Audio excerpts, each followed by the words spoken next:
Okay, so I think today may be my last vlog for the time being. I may actually finally be able to post all of these. Yay! And this is not actually advice on finding a donor like most of my vlogs. This is actually advice for what to do after a success. This is purely my opinion. I'm not saying this is true. But one of the questions or discussions I often have with recipients is about when to tell the child. And I just want to throw in my 2 cents on what I think is best for how and when to tell a child about using a donor. And my belief is that you should tell a child immediately. By immediately, I mean for the kid really old enough to fully understand. When they're 1 or 2 years old, it's best to start out with the story.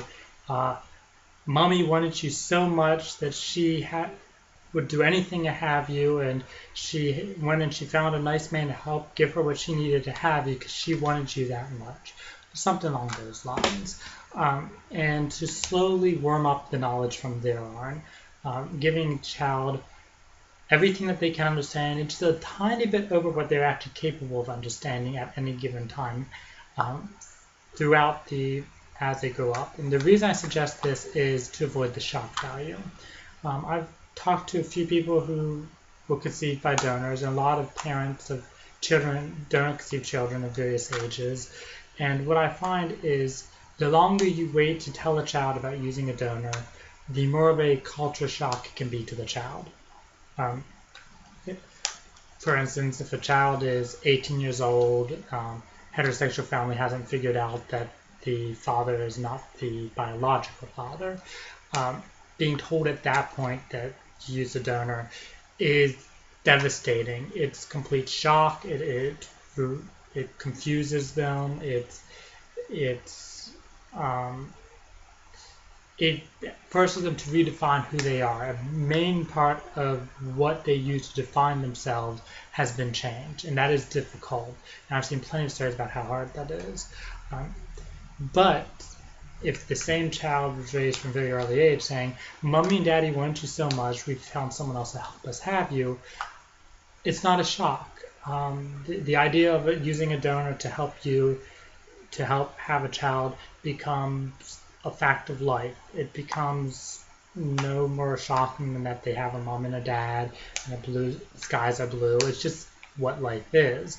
They may ask questions as they grow up, but the questions will just be them slowly growing their identity for the first time rather than having to redefine their identity after you knock out a huge part of what defines them. And for that reason, I think it's a lot easier. And even in the more common case using known donors of either single women or lesbian couples where the child's going to figure out that a donor had to be involved relatively early on, 8 at the oldest, um, it still is better to explain it from a very early age so that it becomes a fact of life and nothing shocking. And just as they take for granted they have 2 mommies, they also take for granted that they still had someone else help them. This goes double for when it comes to contact with the donor. Not everyone wants contact, and that's fine, but I suggest providing information about the donor from an early age.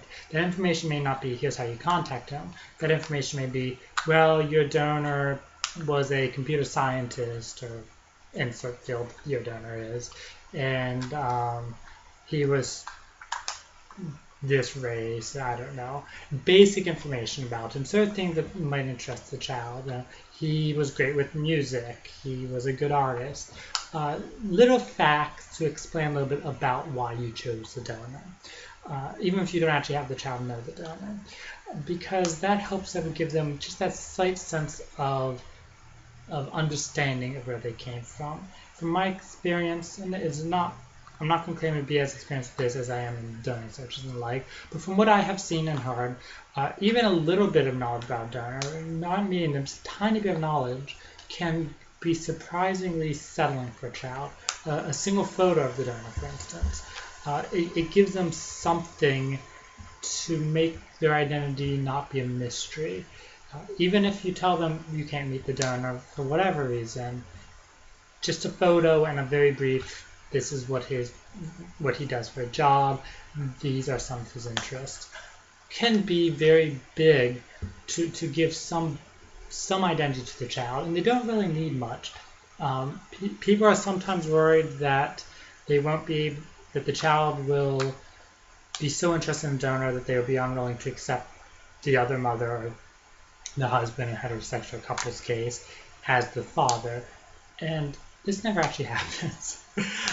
In my experience, the children are very quick to accept these are the people who have been raising me and taking care of me. These are my parents. For instance, I knew one woman who had an adopted son, and the son once asked another child, "Who's your other mother?" This is a child who grew up in a family that did adoption often. He's very used to there being adopted parents and biological parents. He didn't know the term biological. So he said, "Who's your other mother?" Because he kind of thought that everyone had a biological mother and a mother. And when the child tried to understand what he meant, this kid explained by saying, "Oh, everyone has two mothers. They have a real mother and they have a fake mother." He considered his biological mother to be his fake mother. And that's pretty standard for how children who grow up with this usually treat it. They know who can take care of them, who loves them, who cares for them, and that's who their parents are. They like to know something about the biological, but there's never a doubt as to who their parents are. Your parents are who takes care of you when you're sick, who changes your diapers, who consoles you when you have a breakup with your boyfriend, girlfriend, whatever. That's who your parents are, and children get that even at a pretty young age. So I've never seen an instance of the child expecting too much of a donor. So I believe that giving them that basic information from an early age, to give them something to explain the donor idea so they can grow up taking it for granted, allows them to get a sense of self that doesn't have to be adjusted later for this new shock, and simply easier for the child. And I don't think it causes any real conflict. In these examples I'm talking about not actually having the child meet the donor. Whether or not you want the child to meet the donor is a separate issue. Of course, I'm their biased. I prefer the child being able to know the donor, but I fully understand why some don't want that, and that is your choice. And to be honest, I don't think that is as important for the child. Having a sense of self, knowing something about the donor can be useful to the child. Meeting the donor, that depends a bit on the donor, to be honest, whether or not he's a good role model and wants involvement with the child. But it's not something that has to be done. The main thing is just give them some understanding of what the donor is and what that plays a role in them from a very young age, so that they grow up taking this for granted. I feel it avoids a lot of confusion and emotional turmoil later when they learn these details. If you want the child to meet the donor when they're 18, you say you can meet the donor at 18. Until then, here's information about them. Though generally, I don't suggest you can meet the donor when you're 18 so much as you can meet the donor when you're emotionally and maturely capable of it. Slight distinction. I think 18 might be a little too old. I think child's going to start asking about being donor at 10-ish, like 14, 15 at the latest. I think that they're capable enough. But that is my view. You can decide there. The big thing I want to stress is don't make it a secret. Don't try to not explain it. I really strongly believe explaining the basics of what a donor is from a young age makes them understand better. As another advantage, it helps you to stress how important they are.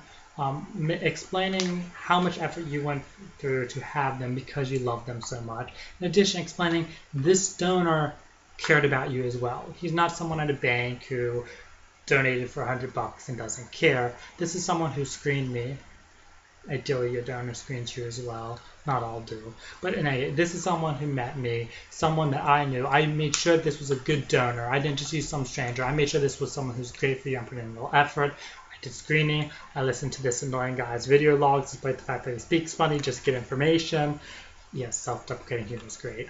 But you can say, I learned about this donor, and I know he was great, and this is how much effort I put through because I wanted you. I wanted to make sure that you had someone great. And you can help them know about the biological half of them. This is someone who I know is great because I screened them. I know he was a biological good. I know he cares about you. Even if he doesn't have contact, that's because we agreed on it. But I know about him can really help to settle that uncertainty about their biological half.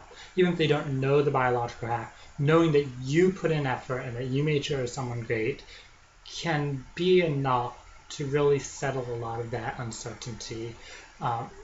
Having a photo, I've found actually, can be surprisingly settling too. Just a photo with almost nothing else, just the photo can really appease some children. And this is very hard to say. This varies a lot from children. But generally, the sooner that you bring this up, the more you treat it as a natural fact of life and you provide information openly to them, whether or not they have contact with the child, general information about what the idea of a donor is, why you used a donor, that you know the donor and screened them and know they're a good donor. That information can really help a child to get a sense of self without feeling like there's a hole in that framework that builds up their identity. And so I strongly encourage people from a very young age to explain the details of the donor, whether or not you actually introduce them to the donor. I think it's good for them to know the donor as well, but that's actually less important in my mind. I still think it's good to have, but that's your choice. I understand why some don't like that. I also strongly discourage lying to children in general. I know a lot of people, heterosexual couples, want to say that the husband is the biological father. I fully understand the temptation. I discourage it somewhat strongly. Partially this because I believe in honesty in all things. In my experience, white lies tend to do more harm than good because the truth comes out. Remind me to do a video log on a Keegan story to give an exact example of where a supposed white lie did far more harm to me than the truth. But the point is,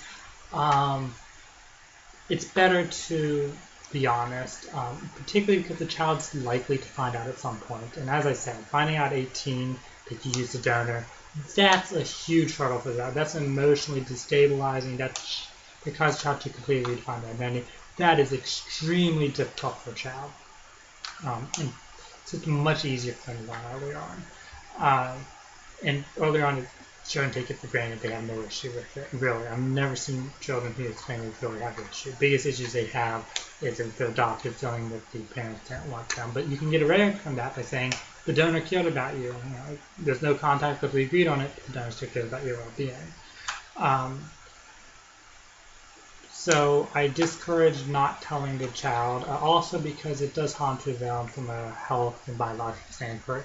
Knowing your biological health, other half can help you when you need information about your health history, about that you use a donor because you're dating this other woman who used a donor. Not that really comes up. Make sure you don't end up using the same donor. People dating who use the same donor. That actually never comes up. Ever. I feel really concerned about it. Statistically, it's extremely unlikely. But the point is, it's better for them to know the truth so that they can make informed decisions, so that they know their health history, so that they know, oh, your donor had a history of heart disease somewhere in his family, you might want to keep aware of that. And the donor will have some kind of health history because no donor is perfect. Everyone has some health issue somewhere in their genetics. So knowing the truth about it helps the child. But more than that, it's mainly because there's a good chance the child's going to learn what happens when the child gets into biology and starts doing pundit spirits and saying, wait a second, why do I have brown eyes when both my parents have blue eyes? Which actually is possible, it's just unlikely, but it can be something that can cause questions. The point is, the truth has a way of coming out, and if it comes out at an old age, it's devastating to a child, so it's better to just be honest. Likewise, as I said, children accept this. I know it's why husbands are afraid that the child will not treat them the same because they're not the biological father. It doesn't happen. Children know who their real parents are, and they don't care. They don't care who the biological father is. The father is always the one who takes care of them, and there's really never an issue in my experience with telling the truth to a child, causing a child to view the father any different. They know who their parents are, and they never really have a doubt about that. And so I don't see any reason not to tell, as much as I can see the temptation. Anyway, that's my 2 cents. You're welcome to ignore it. I fully understand if you do, but maybe it helped you in your decision. In either case, good luck with your search. Have a good evening.